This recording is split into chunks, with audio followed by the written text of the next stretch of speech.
L'édition régionale de ce mardi 13 novembre. Bonjour à toutes et à tous, bienvenue dans ce journal. Voici d'abord vos prévisions météo du jour.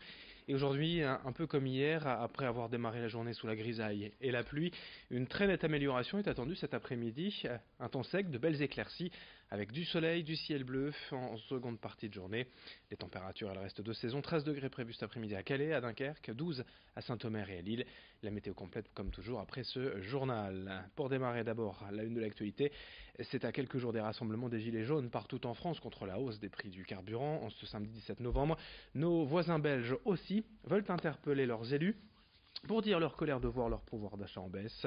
Sébastien Hélin est le coordinateur d'un collectif citoyen qui veut avant tout pousser un coup de gueule général contre les taxes carburant, les pensions de retraite, l'éducation. Il lance ainsi un appel national aux Flamands, aux Wallons pour tous défiler ensemble et surtout bloquer les pouvoirs politiques et économiques et non pas les petits commerçants ou artisans qui subissent déjà les taxes selon lui. Ces explications recueillies pour nous par Lucille Constant. Chaque personne qui viendra manifester pour sa propre raison. Si c'est pour le mazout, c'est pour le mazout. Si c'est pour les pensions, ça sera pour les pensions. Si c'est pour l'enseignement, et je pense que c'est comme ça qu'on réunira le plus grand groupe.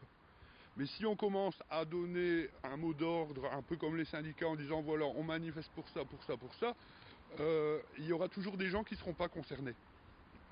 Et c'est un peu le problème avec les syndicats, c'est qu'ils font des grèves, je vais dire, nationales, avec arrêt complet, mais il y a toujours le mot d'ordre, c'est ah tiens, cette manifestation-ci c'est pour les pensionnés ou c'est pour les fonctionnaires.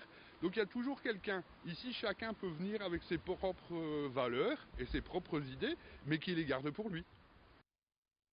Autre actualité dans cette édition, la grève des enseignants hier partout en France et plusieurs rassemblements organisés bien évidemment ici dans la région.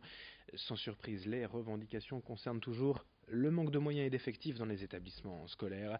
Les profs dénoncent notamment la suppression annoncée de 2650 postes dans le second degré, une conséquence entre autres de la réforme du ministre de l'Éducation nationale, Jean-Michel Blanquer, alors qu'une hausse du nombre d'élèves est prévue en 2019. Ce que ne comprennent pas les enseignants, ils ont des revendications, des attentes. On écoute l'un d'entre eux au micro de Lucille Constant. Eh bien qu'ils changent de politique, qu'ils fassent réellement de l'éducation une priorité, que les personnels soient reconnus dans leur professionnalité, que aussi également, si on veut recruter à nouveau des enseignants, qu'on les traite autrement par une augmentation des salaires et des conditions de travail en adéquation avec ce qu'on veut faire de l'éducation. Bien évidemment, on nous parle sans arrêt de chiffres astronomiques, mais la réalité des terrains est autre chose. Quand on a plus de 30 ou 35 élèves par classe dans les lycées, ce sont les conditions de travail des élèves les plus fragiles qui sont mis à mal, et aussi les personnels, avec des pressions locales et avec un nombre de conditions de travail de plus en plus dégradées. Le grand angle de la rédaction à présent pour évoquer l'avenir de la centrale nucléaire de Gravelines. Vous le savez, la deuxième centrale la plus puissante d'Europe qui commence à faire son âge et qui a subi notamment plusieurs failles ces derniers mois selon l'ASN, l'autorité de sûreté nucléaire. Le grand carénage d'EDF est prévu pour rallonger sa durée de vie de 10 à 20 ans. 4 milliards d'euros investis d'ici 2028, une remise à niveau nécessaire et expliqué en détail ici par ce reportage signé Marine Kijek.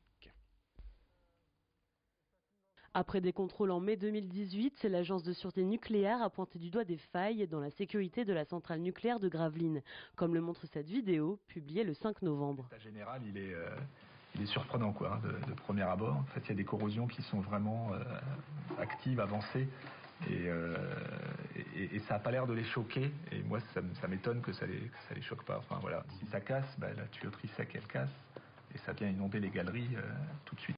Renforcer la sécurité et moderniser la centrale, c'est justement l'objectif d'EDF et du Grand Carénage, un programme visant à optimiser la durée de fonctionnement du site et près de 4 milliards d'euros investis entre 2014 et 2028. On a des chantiers de rénovation du contrôle-commande, mais aussi des remplacements de gros composants comme les générateurs de vapeur, les transformateurs, les turbines sont remplacés entre 30 et 40 ans de façon à garantir la sûreté et la qualité d'exploitation jusqu'à la fin, jusqu'à 60 ans.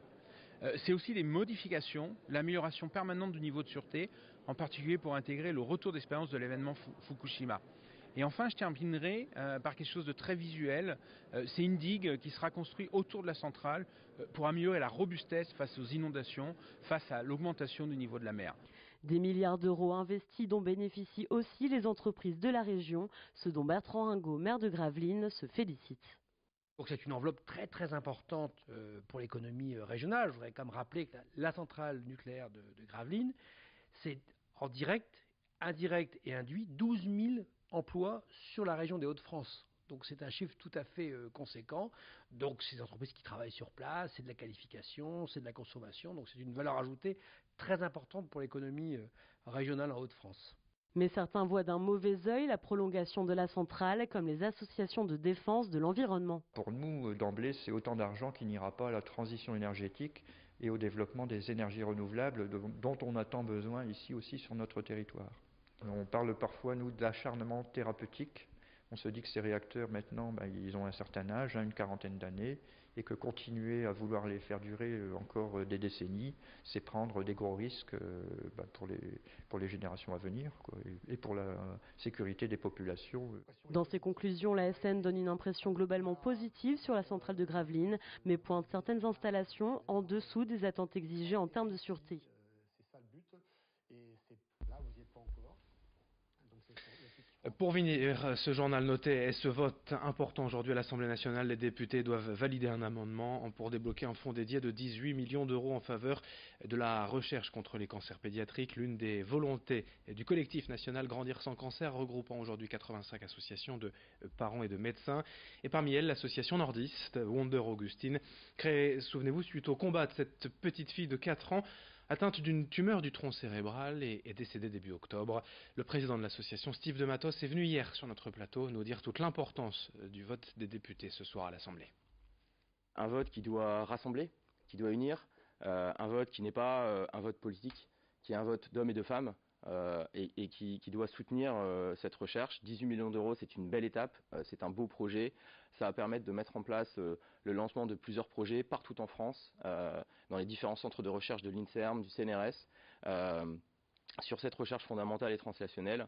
Donc oui, c'est pas beaucoup finalement. Alors pour nous, 18 millions d'euros, c'est énorme, mais pas pour l'État, et ça l'est en tout cas pour financer la recherche des cancers de l'enfant. Fin de ce journal régional, une nouvelle édition locale à suivre dès le prochain quart d'heure, dans moins de 8 minutes. Très belle journée à toutes et à tous.